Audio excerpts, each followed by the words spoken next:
ladies and gentlemen, to M-Class Email. Oh my god, I'm so scared. Ba-dum-bum-ba-bum. Oh fuck. Ba-dum-bum-ba-email. Terminator's coming. I'm Jeff, I'm Josh. and on this program we read your emails and, I don't know, say some words. We talk about them and we tell you good job. Thanks for sending them in. We will answer your questions, we'll discuss your discussion points, we'll pitch your ditches or ditch your pitches. Yeah, that's what we're talking about. Some peyote, baby. We will read Rich Master's writing at length and only that. Don't send in long emails. I'd like to preface the show by saying that if you'd like your email read on the air, you can send it to mclassemail@gmail.com. You can ask us anything, really. It doesn't have to even be Star Trek related. No. It doesn't have to be about any goddamn thing. Just send us emails. We're fucking lonely, dude. It's out here in space on Satellite M, which is a real thing that we're really in. It's Yeah, super Jeff and I were- lonely. Jeff and I were just talking about some old game called Elder Scrolls for like an hour. Yeah, between recording the regular show and this, we spent a straight hour talking about Elder Scrolls. How the Wood Elves are the best. Wood Elves are the best race in Elder Scrolls. Agreed, 100%. Our first email is from Phantom Thief Goofus. Oh, love that goof. Love that Goofus. It is entitled Beneath the Space Mask. What the fuck? Ahoy, Trek boys! It's me, Phantom Thief Goofus. I think he means Tim Russ. Yeah, exactly. Nice try, Tim. In honor of Gay Wrath Month, the month after Gay Pride Month, officially established in the Fash Bash Wars of 2021, I have an announcement to make. I am asexual. That's right, guys, gals, and non-binary pals. Much like a priceless work of art, I'm off the market. Okay. Also, as captain and founder of Cool Crimes Inc., I officially steal data for the ace community. He's ours now. Sorry, not sorry. He's fully functional, though. He fully functioned with a lady once. That at least makes him some type of sexual. He fully functioned with also a Borg, so I don't know what that is. It's but true. A pansexual, maybe? maybe, because it's like the Borg are everything, so... I don't know. Well, congratulations on coming out as asexual to the Yeah, there you go. M-Class community. That's yeah. I'm sorry that it is no longer Gay Wrath Month, as we are recording this in August. It's August. Which I guess is the gay month of rest. But on the 8th month, they rested. Anyways, enough about me. Trek boys, check under your seats. I, got you something. There's a cat under mine. That's right, a Gorn Blood Ruby, freshly heisted from a volcano. What the fuck? How did you... you know what? I don't want to know. Obviously, it's useless after we defeated that sumbitch capitalism in the Gamer Wars of 2069. Man, there's so many wars. We gotta go through at least 20 or 30 of them. The Gamer Wars? I don't think I want to be around for that I'm one. glad I'll be dead before then. Yeah, I'll be way dead. But do you know how hard it is to do a cool heist in a volcano while wearing a sick long coat that uses the latest Binar nanotech to allow billowing dramatically in the wind, even in the vacuum of space? That's how they do it. I never knew that. I saved you the trouble of replicating a paperweight. It's the thought that counts. I'm pretty excited about this Gorn Blood Ruby I got now. What are we gonna do with it? Should we put it like... I don't know. What should we do with it? Put it in up an ice cream room? Put it up your butt. I mean, we'll see where the night goes. I'm not saying no. It's still early. It's only 1 a.m. Yeah, get some Okay. ice cream in me. We'll be good. Okay, enough world building. That's what that was. I've been thinking about the themes rebellion and change a lot lately. I wonder why that is. Josh, can you think of a reason? I can think of one. I got a question for you. How important is rebellion to being a good Starfleet captain? The Prime Directive seems to get broken all the time, plus we all know that all Starfleet higher-ups like admirals are bootlicking fuddy-duddies, like, say, Admiral Goofus. God damn. Fuddy-duddies at best, and secret worm parasites at worst. What do you guys think? That's a great question. Yeah, like, so to be a good captain, you kind of have to, like, know when to bend the rules, right? Like, breaking the rules is, like, one thing, but, like, the Prime Directive is, like, really good, but it's also, like, completely inefficient. Like, it's not, it doesn't say, like, here are a list of things you can and can't do, right? Like, Yeah, it is a single super- directive. It's super gray. It's such a gray area. As a captain, you gotta know when to hold them, know when to Yeah. fold them, know when to walk away, and know Yeah, when to shut- use a gun. I shot a man in Ryza just to watch him die. Damn, on Ryza? Yeah, it's okay. It was a hologram. Okay, that's fine. Phantom Thief Goofus personally thinks that the Prime Directive is much more of a guideline than a hard set of rules. Yeah, After all, yeah. good and law are two different things, and law can go suck its own dick, because I ain't doing that. Law can go suck its own dick. Yeah, I mean, to be a captain, like, you're, like, entrusted with, like, this crazy responsibility, right? Like, you're in charge of, like, 1,000 people, at least. You have a ship that can blow up a fucking planet. And they're like, go out there and just do your best, but don't fuck up. It's Or else fucking we'll crazy. court-martial your ass. Yeah, or you're going to jail, right? It's crazy. I think that brings up, like, the guiding principle that I live my life by, which is good isn't always lawful. Right. Like, good and law are two different things. I've always felt that Yeah. way. And I just learned that more and more as I get older. Yep. It's a lot more gray than you think.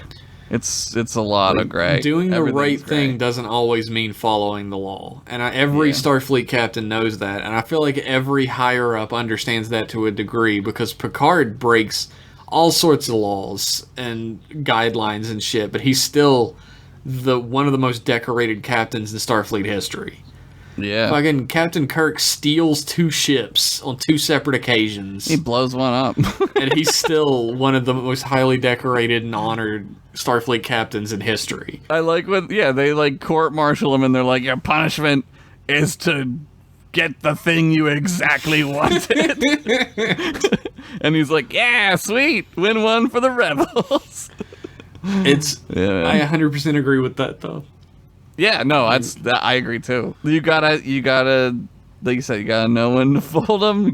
Dude, it's right. It's having a sense of rebellion probably makes you a better captain.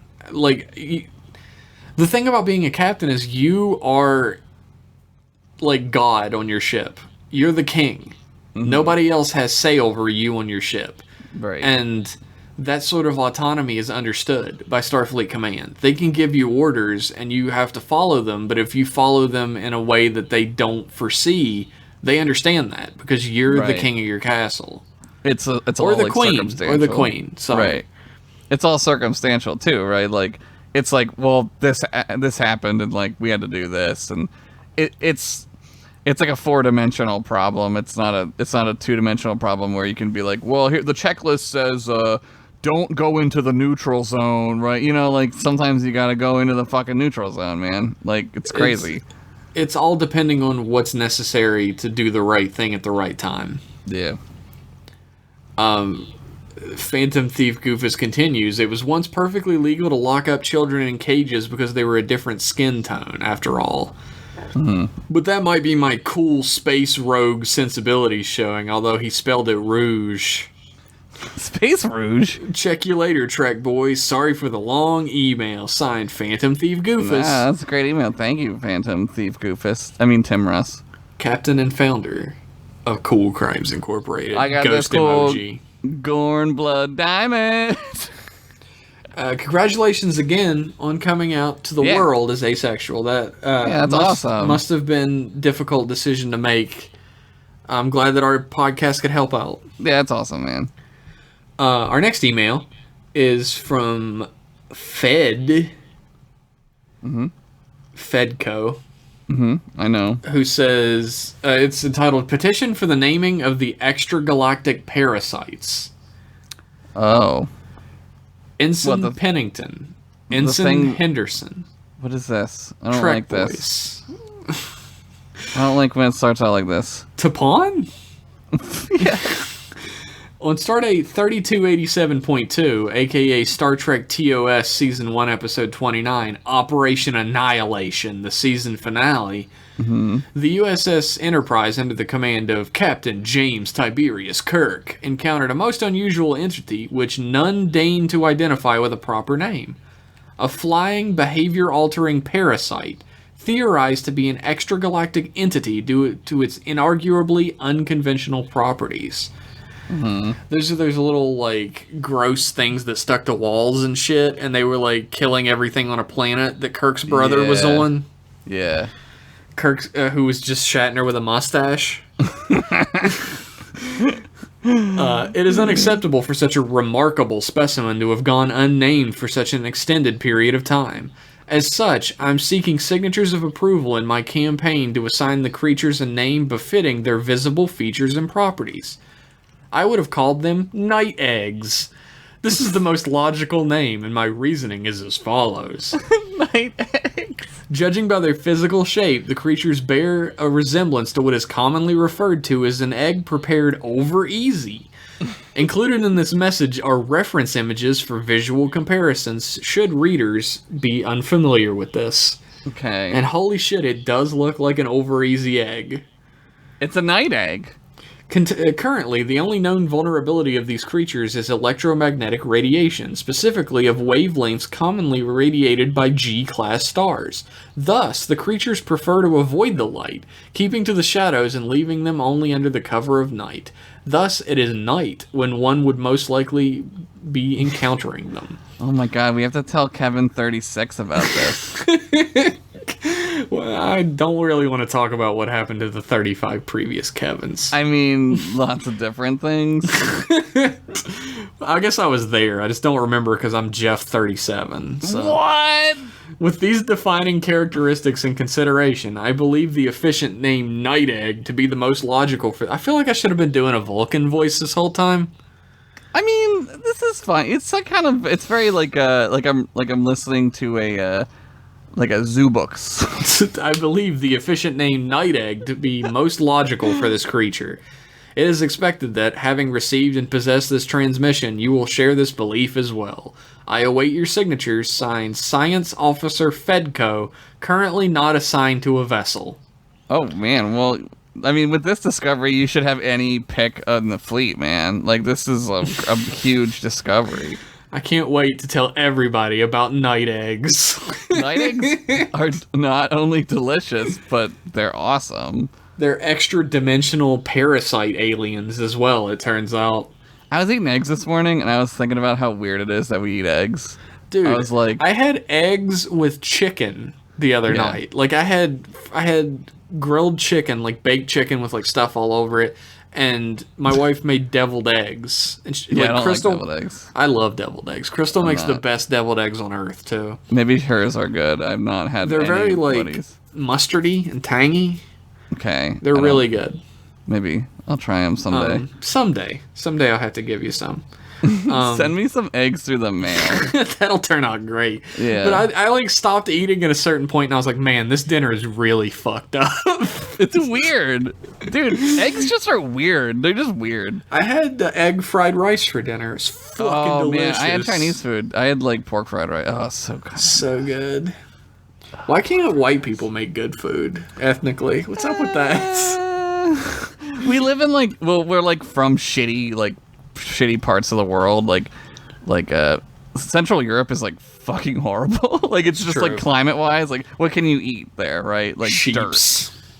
Yeah, you just eat like cows, sheeps, and like you bury cabbage in the ground till it ferments and you eat that. That's what sounds great. Yeah. There you go. Thank you for that email, Fedco. I guess I'll figure out a different voice than Tapon's to do for you next time if you're going to type like that. Like a computer voice. Is Fedco? I pictured Fedco being like a Data? Android-esque. Yeah, like he's sort of like not a Data, but like maybe he's just like very like emotionless. Like a Frieza? Maybe he's a Frieza. Is Fedco a Frieza? Our next email is from Yakub. And it is entitled Stay Frosty. It's like August, so yeah. I mean, I wish. I think the email show name should be changed to indicate its revival. What? This is basically a sequel, so maybe, following the Alien franchise, you could add an S to the title. M-Class Emails! I fucking knew that was coming. I knew it. Oh my god, that's fucking brilliant. Oh, Yakub, man, you got me. You got us. We're gonna need a new email. We're gonna need a new email address. It's a shame somebody already took that other one. A hypothetical. You're a Trill symbiont, and you get to pick 3 hosts for yourself in succession. Oh. Yakub outlines his hosts. My first pick would be an athletic individual. I'd like to know the feeling of being good at physical activities, since currently I get little to no pleasure from them. Not necessarily a Klingon, because all that food wouldn't agree with me. Okay. Second, So you can go into anybody. It doesn't. yeah, It's not it's limited not just to, a Trill. Okay. The second host would be a Vulcan. Purging emotions seems so fascinating, and in case I don't like it, there's an opportunity to regain them with the following host. The third pick would definitely be a Cadian ambassador, because deep down, I am a comfy man, and cats are all about that comfortable life. Damn right. You're symbiotic, Yakub, a Dabo boy at Quark's Bar, Grill, Gaming House, and Hollow Sweet Arcade. What? I've never seen him there. A Dabo boy! Dabo! Dabo!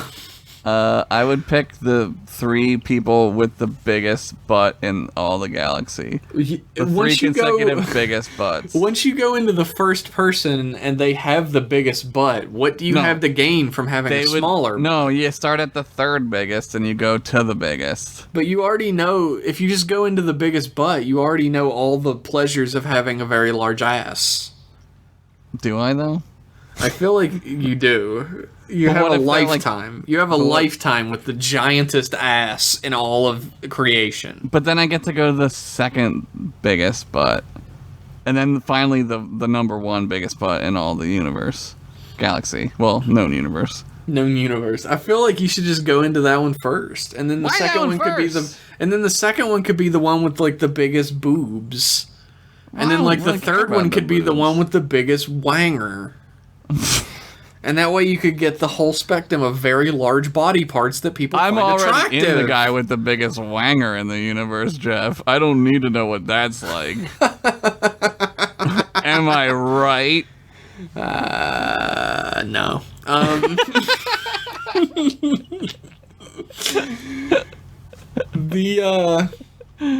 The question's a tough one, because normally a Trill can only go into... a Trill. Yeah, symbionts can only go in Trill. And they would tell you only certain Trills, but we know that that's a lie. But Riker has one at one point. And and Jadzia finds out that it's bullshit when she's like, why was I in a serial killer? And they're like, because, like, pretty much anybody can do it, but we don't tell people that. Yeah. We don't want... Yeah. They talk about any Trill can do it, but, like, Riker had one in him for a while. Yeah, and that was fine. So I guess Riker would be number 1. Oh, that's when he, like, falls in love with the doctor, right? Yeah. Is that? Yeah, it's like the Trill is in love with the doctor, and then when he's in Riker's body, he's still in love with her, but then he gets put in a lady body, and Dr. Crusher is like, this is the 80s, I can't do that. Yeah, we're not there yet. So, I don't know, man. I would think that, like, look, I'm not trying to say Trills are, like, not interesting. Yeah. They seem like a fine, interesting folk. They're mostly interesting because they can have the symbiont in them. Yeah, they're interesting because like they've lived a long life because of the symbiote. Yeah, I don't know. They're just like regular people, I guess. Like they're just like humans with spots. I think I would just do like. I think I would just go Klingon, Vulcan, and then. Maybe we're thinking about this the wrong way. Raisin. Oh God, that's what I should have picked. Just pick a Raisin and just live a fucking life of leisure and sex, and that would be awesome. Fucking and eating. Holy shit. I would live a warrior's life as a Klingon, and then I would live a scholar's life as a Vulcan, and then I would live a hedonist life as a Raisin. As a glutton. Oh my God. Damn. Fuck. Maybe, like, I don't know. Maybe I would pick somebody, like, really good at something. Like, somebody really good at, like, Domjot. And I'd win a lot of money. That never matters in No, Star money Trek. does not matter in Star Who Trek. cares? I don't know. That's That's tough. a tough one. It's tough. Like, really, the idea is, like, what type of life experience would you like to have if you could have another life experience afterwards? Yeah, that's a really big question, because I saw this movie where this guy, like, wishes he wasn't around, and then this angel, like, shows him, like, this is what it would be like if you weren't around. Oh, you mean the Christmas special of every fucking television series ever? It's a Wonderful Life, I think it's called. And then Except he's like, it wasn't a gosh." wonderful life. It would have been better if the angel showed him around and everybody's life was, like, amazing. They was do like- that on something. I forget. Yeah, it's like Futurama or something like that. Yeah, like, I feel like they do that quite a lot, where, like, everybody's lives are great, and they're like, fuck this, I want them to suffer too. That's right, yeah. Then they're like, I'm coming back, just out of spite. Yeah, I think I know, would I'd be the most spiteful person in the galaxy. Too late, Josh. Oh, that one. That one's the one. Well, guess what? I'm not quitting. I think I'd have to go Klingon Vulcan Ryzen. That's a good set. Can I be in a queue? Can I just go to do Yeah, that? dude, that would be fucking amazing. Just That to would be able to do literally anything in the universe and see it all. And That's kind of like understand it. wishing for more wishes, right? Like, it's kind of cheating. Yeah. Since Q are immortal anyway. Yeah, like, I'll never die, so. What if there was just a Q symbiote? Like, just a symbiote. I guess he's done that. They've done everything, right? Oh yeah, Q have done literally everything. They just turn themselves into whatever the fuck, like, all the time. It must get confusing trying to, like, communicate as Q, because they're all Q. Yeah, I don't know. They're just above that, though. Like, we're too stupid to understand it. They have, like, problems in the episodes where they're like the female Q, or the old Q, or the young Q. Yeah. The one that like I guess like the hand wave is like they're trying to simplify it for us, right? Yeah, probably so. Because we're dummies, we don't know. The female Q is played by the same lady who played the Vulcan Lady Doctor on TNG. Yeah. She's also an Andorian in Enterprise. Oh yeah. She's sort of a And not she's a good Kalar. actor.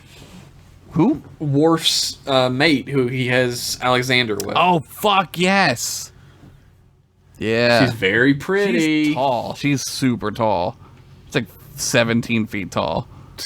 Taller than that. Fuck that. Oh my god. I think we answered that. Thanks for the email, Yakub. We definitively answered that. Our next email is from Steve. Hello, Steve. Called Steve Nimzik. And it is entitled Picard and the Chamber of Secrets. Hey guys, so what are you looking forward to most in this new Picard series? Well, Steve. Steve, let me tell you about a show. It's called Jeff and Josh Shoot the Shit. And there is an entire episode that'll be out by the time this episode of email is out to the general public on our can go get it. Patreon. Go get it. And What is it, $1? I think it's $5. Oh, it's $5. I think it's $5 a month in order to get it. And it is an hour-long discussion of our thoughts, feelings, hopes, fears, and everything about the Picard series. I mean, I guess, like, to summarize, I think my hope is that it doesn't suck.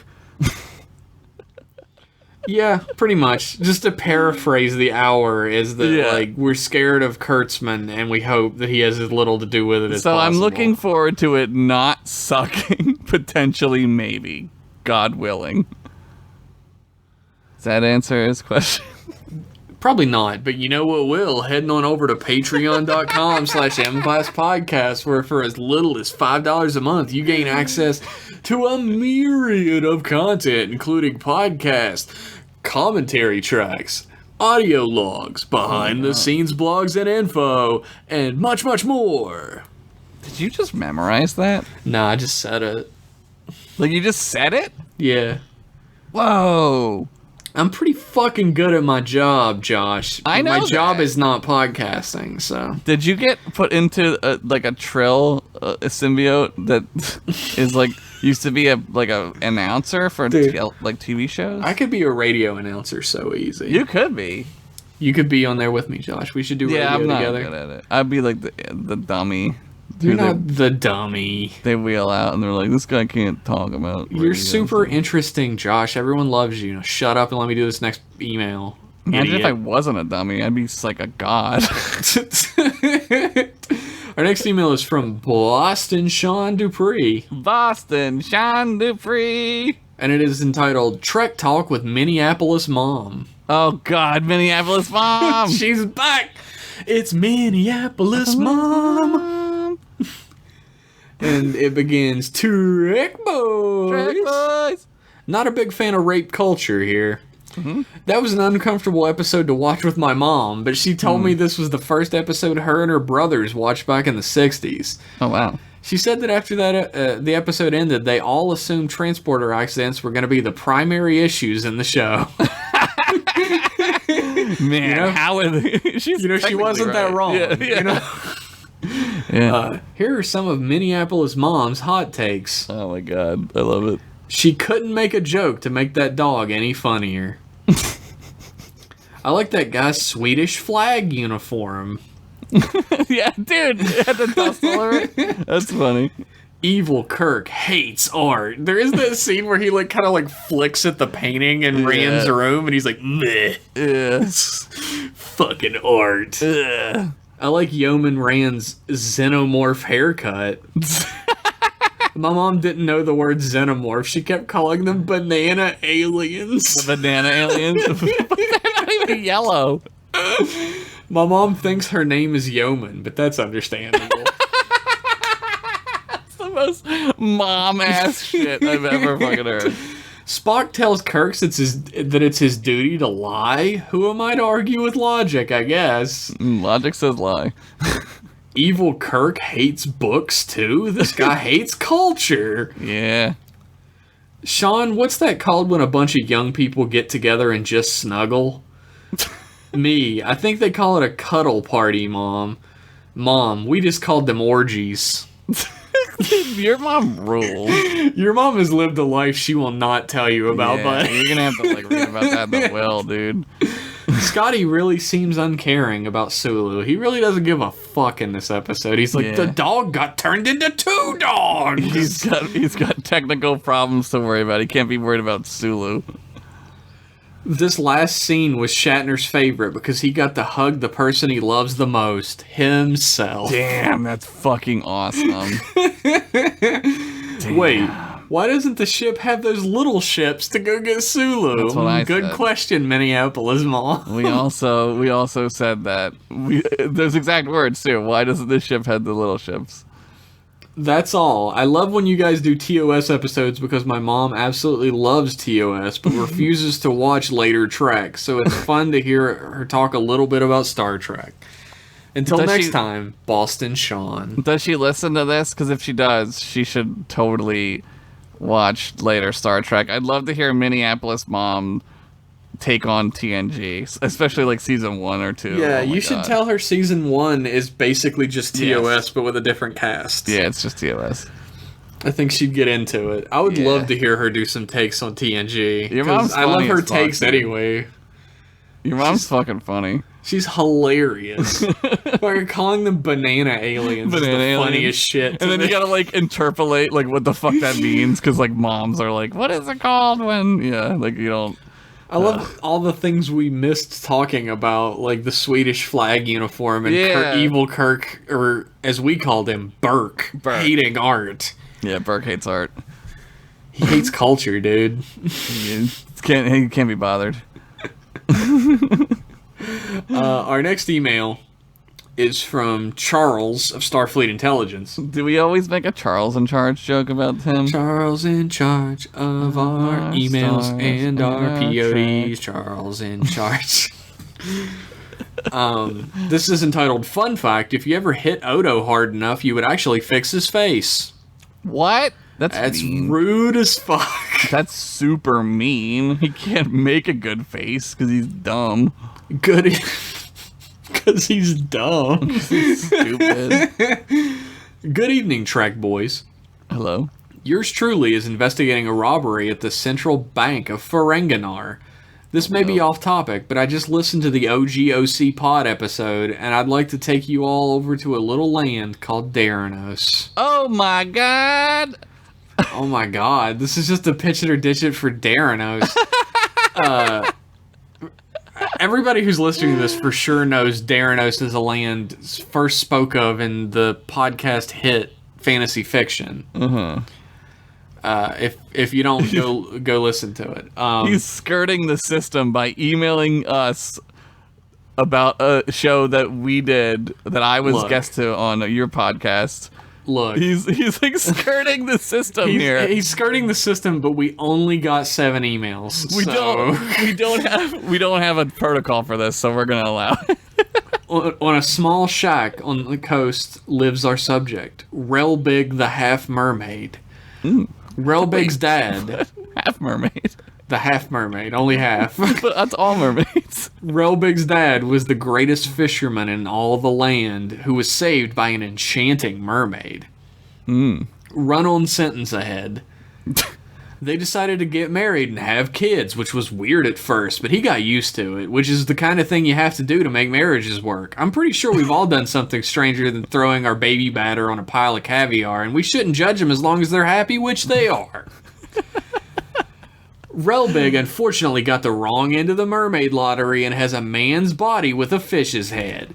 He hires the local village kids in the summer to help him with his dad's fishing business, but spends most of the time reading. The kids ask him how he's okay fishing when he has a giant fish's head, and he tells them all the same thing. Oh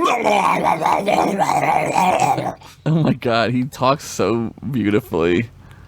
I've got to get back to work, boys. It looks like this case just got out of hand. They found a piece of the Defiant. The Constitution class Defiant. Oh, no. Signed, Charles, Starfleet Intelligence. Man, you really fucking skirted them rules, didn't you, buddy? That was a masterfully done hack of the system.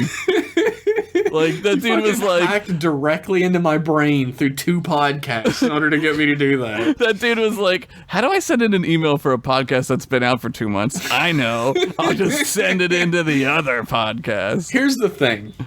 Everyone else listening right now, please turn up your audio. If any of the rest of you do this, I'm going to delete the email. Like, I don't care if we have 1 email for a fucking week. I'll do a show with 1 email. Yeah. Not doing this anymore. That was a good story, though. Charles skirted the system because he was clever and he thought to do it first. He's the first one, right? And I'll reward that type of lateral thinking. But yes. Not any of you fucking followers. You're gonna fail the Kobayashi Maru if you cheat, because Kirk did it first, so don't try it. So, our last email of the night. Oh my god, already? We're literally only 33 minutes into this podcast. I made a solemn vow to myself that no matter how few emails we got, I would do the show. Yeah. And no matter how long we could talk about it, I would do the show. So just send in emails, everyone, please. It could be anything. Just be like, how was your day? Don't send in that. I don't want to answer that. It'll be bad. Our next email, our last email, is from Rich Masters, the master of the spoken word and the written word. Oh my god. I have a just huge boner right It is entitled Beverly Episode Time. I think I've written more Bev than they did in the show by now. Yeah, you've done 2 Bevs? Oh my god. This dude loves Bev. He's a big Bev fan. Yeah, I mean, who isn't though, right? Yeah, it's true. Like, I think Bev on paper is much better than Bev in practice, though. I'll say it. You got the shitty opinions. I forgot. It begins, Trek Boys. Now that's a name I haven't heard in a long time. A long time. A long time. Star Wars reference on a Star Trek podcast? Yeah, I'm edgy like that. That's like British edginess right there. I said the polite. wrong thing when I was supposed to say the other. Oh, golly gee, if only I had an umbrella for all this rain. I'm feeling that now, living near Pittsburgh. Yeah, it's been, like, really shitty where you're at. It's been Ferenginar, but on Earth. Damn, In Pittsburgh, where I live, in the city of Pittsburgh. So, boys, stoke the campfire, get those blankies ready, and put a block of sugar on a stick to toast it. It's a what?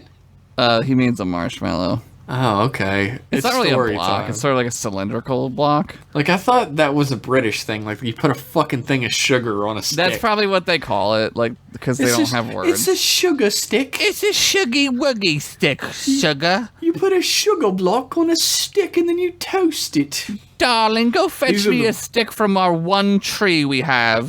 This is the worst English accents that anyone's ever. No, fucking mine's had. fucking amazing, dude. Right, governor.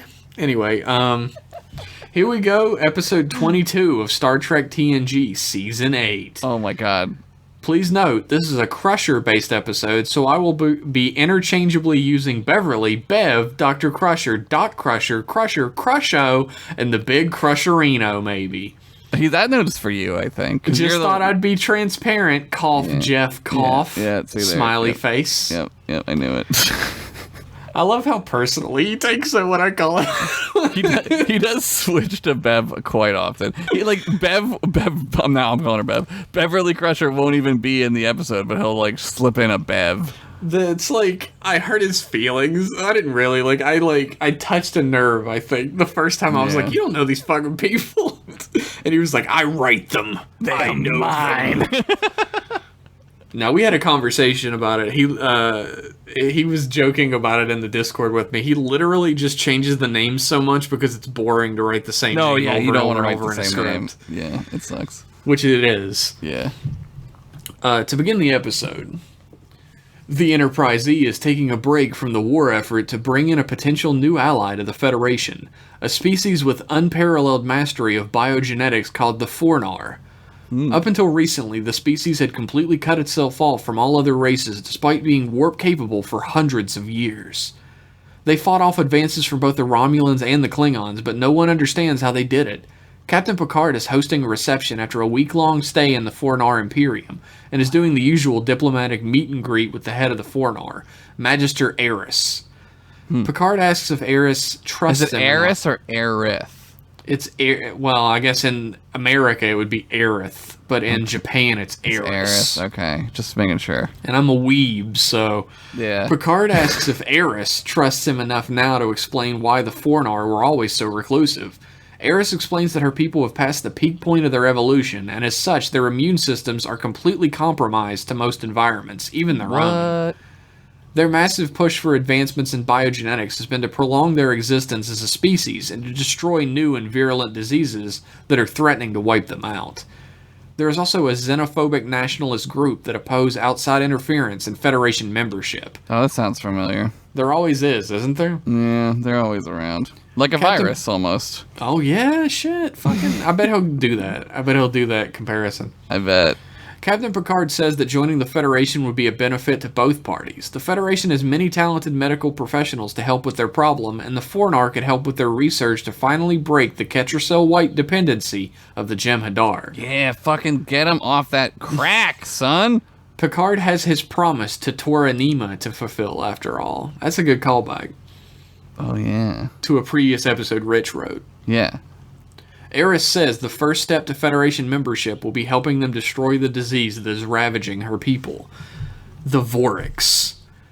It is a disease that's so malicious and infectious that once someone catches it, they must be destroyed to stop the spread. Oh my Picard is God. horrified, but Eris says to believe her. They've tried everything else they can. The two leaders agree that hopefully good old Beverly Crusher's initial studies of the disease down on the planet will provide some much-needed initial insight. Let this sexy redhead do it. We're great. Sexy redheads can do anything. Yeah, we'll fucking fix your disease, whatever. In an afternoon. I feel like my ears are burning, Beverly jokes as she enters the conversation. Maybe I've caught something. What a fucking ill-timed joke, Beverly. Yeesh.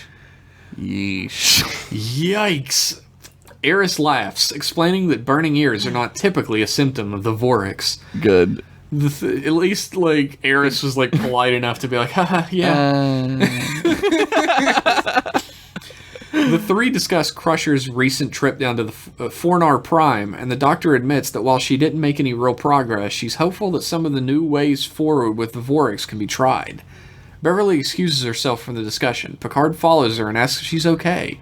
She gives him a look as if there is something bothering her, goes to speak, and then stops. I'm just tired, Jean-Luc, she admits. She leaves the party and returns to her quarters, but once there, she tells the computer to seal the room and block any external comms. Oh god, it's gonna be a ghost. She's gonna have to fuck a ghost again. Maybe. She speaks, seemingly at nothing. Okay, I'm back on the Enterprise, now what? A deep voice replies from nowhere. Now we stick to the plan, or else we'll destroy the ship and everything on it. What the fuck? We're watching everything you do, Dr. Crusher. Oh no, the Nationalists are bullying Bev. No! Nobody God. bullies my doctor. That's what I say, and then I punch him in the snoot. They have snoots? I don't know. They're Starbelly Sneeches. I punch him in his snoot. The title of the episode is Transmission. Get it? Double like a meaning. Disease, yeah. Double meaning. The next morning, Beverly is in her quarters in her bedclothes/nightgown. Full disclosure here, I mean her pajamas, but that word doesn't sound very Star Trek, does it? Yeah. How do they say it in England? They say it different. They don't say pajamas. Pajamas? Pajamas? Pajamies? Pajamas, yeah. I pictured, Jammy like- jams. I pictured basically just like a sex outfit. Like a teddy. Yeah, you said like nightgown, and I just went straight to like, a fuck I did outfit. too, because it was Beverly Crusher. Yeah, I mean, why not? The transmission only Beverly can hear is telling her that they need to hurry up and get going, and that she should get ready. Crusher says she's hardly going to shower in front of someone watching her. Grow up, Beverly, says the voice. You are a means to an end, nothing more. Now get fucking buck. He didn't write that. I added that part. I was like, whoa. A chime sounds and Picard is waiting at Beverly's door. They were supposed to be having breakfast. Crusher apologizes and Picard is quick to say that the breakfast isn't the only thing he's worried about. It's his friend. Yeah. Bev is on her way to sickbay, where she relieves Dr. Solar. Oh, she's back! Solar's back? Yeah! Oh, man, Jeff loves doctors. I do. And joins Nurse Ogawa at a biobed. Data is there. He has a problem with his primary rotor assembly in his shoulder. Who is this? Asks the transmission. I don't get any biological data from him. Bev goes to her cybernetic kit and explains who Data is. Kill him, says the voice. What? He is a risk. Bev refuses and goes back to Data. Beverly tries to be patient. Little pun there. But Data is unknowingly pushing her last nerve. She asks why he doesn't go to Geordi, and Data admits that Geordi is busy. He seems surprised by Beverly's annoyance and embarrassed and offers to come back later, but Beverly fixes him and lets him leave, then gets back to work on the Vorix. The next I like day... how she gets like a toolkit for it. Let me go get my wrench. The next day, the transmission orders Bev to engineering. He wants a readout of the weapons and shield frequencies of the ship. Initially, she refuses, but the transmission does something to her that makes her double over in pain. He says if Crusher doesn't comply, he can do the same to the rest of the crew. How's he doing this? What is this weapon the nationalists are using, I hear you thinking? Nah, he got you dead to rights, buddy. Oh my god, it's like he's like the guy in Her is him to me. She goes to engineering, where she awkwardly pretends to be checking up on Data while checking readouts for the technical schematics of the ship. Geordi doesn't notice, but Data does. Later, when Crusher, the Crushinator. fucking Crusher from Donkey Kong Country is leading the bridge night shift, But Pa, I love him. she awkwardly asks Hawk some questions about the deflector shield, again on transmission's order. When the questioning doesn't go well, she asks Data to take command as she doesn't feel well. Data notices again. Oh, Bev, you need to get your sleuth working for you, girl. I didn't say that. I would never say that. Ogawa calls Crusher to sickbay. It seems the initial testing on the Vorax samples has gone well. You know what you need to do, Destroy the transmission says. Destroy it, right? A few days later, Beverly sits in the briefing room, waiting for the rest of the senior staff to arrive. As Troy enters with Riker, she senses her friend is feeling uncomfortable and sits next to her, asking her if she's okay. With an exhausted smile, the doctor admits that she's distracted. The disease down on the planet is hardy, defiant even. Careful, warns the transmission. Bev tells Troy she's fine, honestly, but Troy seems unconvinced. With the arrival of Picard and Magister Eris, the briefing begins. Crusher leads the briefing and seems almost ashamed when she relays the fact that none of her plans to combat the disease have worked. The Magister is, of course, disappointed.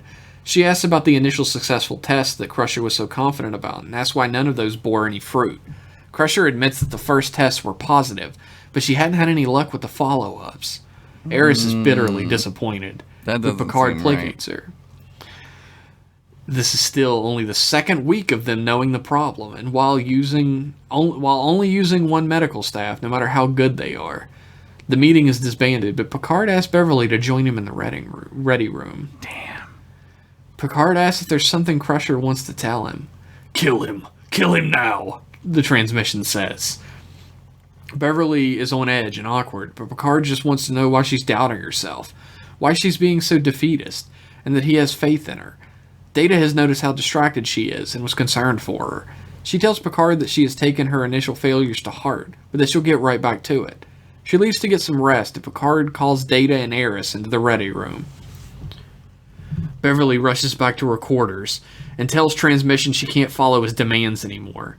She doesn't care what he does to the ship. She can't allow the Fornar to go extinct. Wait, is the transmission the disease? Maybe.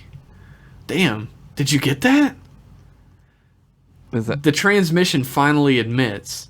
Pause for Jeff and Josh to guess. Josh already guessed it.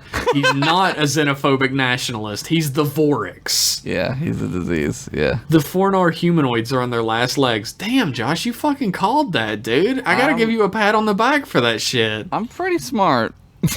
You're pretty smart. I gotta agree. The Fornar humanoids are on their last legs, and the evolution of their planetary system has created a self-aware, intelligent viral species to replace them. God. The Fornar have known about their existence for nearly 100 years and have been systematically exterminating them. This Vorax, their leader, infected Beverly purposefully in order to get some help, but was too afraid of humanoids to ask directly. Transmission wants the Enterprise to carry the last of their kind to a planet with a simple, rudimentary life so that they can live in peace. Crusher says that they should tell Picard now, but the transmission is having none of that. Yeah, the Federation will let the disease live. The disease doesn't know that, though. Well, what the fuck? Why doesn't it? It knows what she knows, doesn't it? No. It's No? just a disease that can talk to her. But, like, shouldn't it... Can it, like, It's not like infect in her brain reading her mind or anything. Well, it should be. What kind of dumb disease can't read your brain? How would she convince him without thinking Crusher is compromised or sick? But if she can beam the entire Vorax from their hideaway straight into sickbay, she can hide them until they're away from the Magister, and then transmission will relent to letting Picard know. Crusher accepts and goes to sickbay to activate a site-to-site transport into her lab. Who's beaming germs around this ship? But her command functions have been disabled. They know. They know. Data stands at the door with a phaser and a security team, and Picard orders her to the brig. Damn. Eris demands to see Picard, telling him he must eradicate Crusher. Yeah, we'll get right on that, or they can kiss goodbye to any Federation treaty. Damn. Bev is in medical quarantine, and Picard goes to see her in concern. She's raving like a lunatic and tells Picard that he has to let Vorax transmit himself to understand. Trying to calm her, Picard tells Crusher that Eris has informed him of the symptoms of the Vorax, psychosis and feelings of paranoia. But Crusher insists, explaining the plight of the Vorax and what they've been forced to do in order to survive. He asks how he can possibly believe her. Beverly tells her captain there is a simple solution: to see for himself. Oh, God. Picard steps onto the bridge, Beverly in tow. He orders Riker to transport the Fornar delegation back to Fornar Prime and gives the precise location of a dense pocket of life forms to beam directly to sickbay. Riker and Data are initially skeptical, but Troy confirms it might not be the captain alone in there, but he's in agreement with whomever is in there with him. Later, in the big Crusherino's lab... He did it. Oh my god, he did it. Data joins Beverly to help set up the containment field for the Vorix. He tells the doctor he's sorry for suspecting her of foul play and going to Picard. She tells him he did exactly the right thing. Data marvels at the new life form in the containment bay and admits how amazing it is to be present at such a crucial stage for such a unique form of life. With a fond look, Bev says that's a similar sentiment to one Picard and her used to share about him. She is late for dinner with the captain, and she leaves, and she tells Data not to get too close. She wouldn't want to have to give him shots. He's about to explain he wouldn't need him. But she's gone already. The end. That's so good. That's the First Contact episode. It was couched in a hidden version of that. I kind of suspected it, like, pretty early. I don't want to, like, suck my own dick, but... Well, Josh figured it out. He's very smart. I'm dumb, but I'm not super dumb. If I wasn't reading the story out loud, I would have had a second to think about it. Yeah, reading it's different. Like, Josh is the one who figures out the mysteries on these episodes. I just read them. Yeah. No, that's really good, though. I like it. It is really good. I mean, I love an episode that's heavily Crusher. Yeah, no, it's like a good Crusher episode, which, like, you don't always get, right? Now, those are pretty few and far between. She usually just get fucked by Ghost. Yeah, Ghost fucks her. That usually happens. Or what's the other one? Like, she thinks if the universe...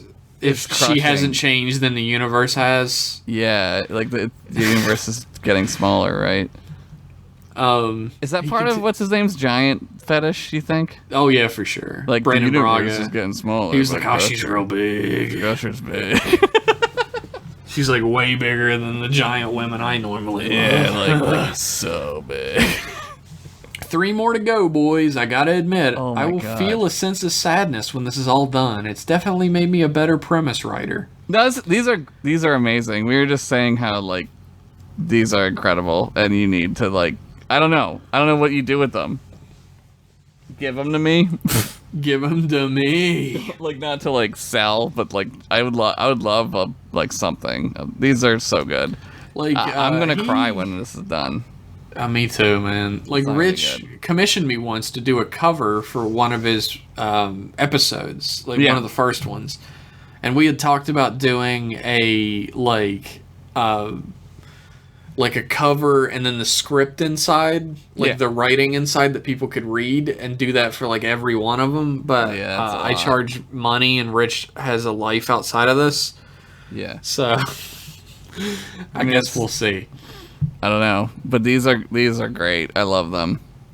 I was thinking of putting together a list of options for the next story time. What do you guys reckon? I would love to see some options that you would really be into. Like, if you could give us multiple options and you would, like, really be into doing any of them. Yeah, I want you to do the ones that you want to do the most. Like, that's what I would... Because, like, you're writing them. It's not up to me. Like, but... I mean, if you would... I don't know. I want to see, like, what you want to do. Like, just show me, like, a list of things you want to do. So I can fantasize about it. We could have, like, M-Class fans vote on it if you gave us, like, 1 or 2 options, or even up to 4 since it's all Twitter allows. Yeah. If you give us between 2 and 4 options. Between 2 and 4. We could have, or I guess we could do it on Patreon if it's more than that, and have it be open to anybody, whether they're a patron or not. I wonder what he's thinking. What does he want to do? I really wish he would have included that in the email, but he didn't. I want to know. Maybe he doesn't want to tell us yet. Maybe he was just asking if we would want to help him choose that way first. But anywho, better go get some sleep. Love you guy more than Q loves mariachi music. Rich. Chief Fidget Spinner on the Discovery. Wow. Deep lamenting sigh. The whole ship is a fidget spinner. Man, that's why the fucking millennials love that series so much. Am I right? I don't even think that was a millennial thing. I think it was like a Zoomer thing. Like the little Are they kids. Zoomers now? Is that what they're called? Zoomers? I don't think anybody's decided on an actual... It shouldn't be Zoomers. It's too close to Boomers, and nobody wants to be associated with that shit. I think that's the idea. Is it's like Boomers and now they're Zoomers. But are they? But Boomers are like, because there's a lot of them. Are there a lot of Zoomers? I think so. There's a lot of them getting raised by their fucking grandparents. I'll tell you that much. Why? Because their parents suck? Because their parents suck or are drug addicts. Oh, I wish I was That's a like drug the- addict. You are. That's like the saddest like statistic out of West Virginia. A state Yeah. of sad statistics Yeah, is that's that rough. 68% of students in West Virginia are being raised by their grandparents. I mean, at least they have grandparents, though. Yeah, I mean they could That's be good. being raised by no one. That would be worse. That would be terrible. I don't know what percentage are being raised by no one. What's 68 minus 100? Oh no. 32%. I'm glad I don't live there anymore. You live in Pennsylvania, and we're perfect. It's a great state. Yeah. I didn't mean that to sound so sarcastic. It is a good state. The Keystone State. If you take us out, fuck it. We're fucked. The whole country falls apart. That's right. That's right. I might end up living in Maryland before it's over. So who the The fuck crab knows? cake state. I like crab cakes. Yeah, they're hit or miss for me, honestly. That's true. They are hit or They miss. could be fucking horrible. Yeah, that's true. They can stink like butts. Anyway, Rich, this was amazing. I can't wait. I don't want it to end. I don't want this to end. But I also it's like Christmas. I want to see what the next thing is. Me too. You know what's fucked up is that we were at like 33 minutes. Yeah, now we're before at we an hour. started that email, and now it's almost at an hour, like the show normally. Yeah. I did take my time with that one. I didn't rush through read it like I normally do. I didn't notice the difference. Thanks for that email, Rich. And thanks everybody for their emails. And like we always say, you can send us an email about literally anything. Doesn't have to have anything to do with Star Trek. Doesn't have to have anything to do with sci-fi. Yeah. Don't send an original characters pitch from a several months old thing. But besides that, pretty much anything. And you can send that email to mclassemail@gmail.com. Singular. It has never been plural. Yeah. Ever. And we're in not history. going to change it, although that is an intriguing idea. I have thought about changing OGOC's name because it makes no fucking sense. I love but I don't know it. what to change it to. No, I think it's great. It's original characters is what it is. Yeah, that's awesome. I think that's funny, but it sounds cool. OGOC It is- sounds cool. Sounds like it you're a is t-shirt funny. company from the 80s. It's OGOC, baby. Yes, silver. What was it? What was the shirt? Silver something? Silver Streak? No, that's a movie. Swordfish? Swordfish is also a movie.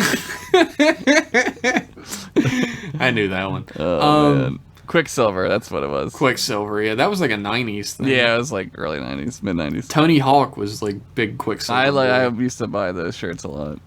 I had a couple. Yeah. Again, thanks everybody who wrote in. Thanks everybody who just listens and has a good time listening to us. Yeah. As always, we appreciate it.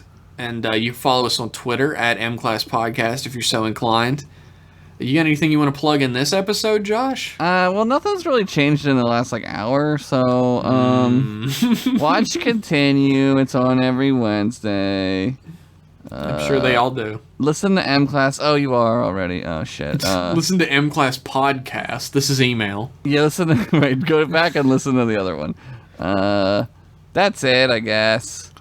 Head on over to patreon.com/mclasspodcast where you can get this show a week ago. Yeah, you would have had it already. You would have had it a week ago. It would have made And- your drive home from work better because you already listened to the regular podcast, and on the way home you listened to this one.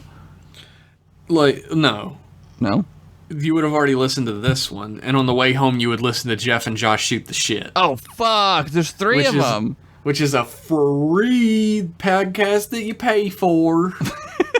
free podcast that you I fucking why don't we like trademark that? We should. A free podcast you pay for. It's a free podcast you pay for by being a patron over at patreon.com/mclasspodcast. For as low as $5 a month, you get several podcasts and a Discord membership. Yeah. And a bunch of wallpapers. I've been hanging out on the Discord and making snarky comments.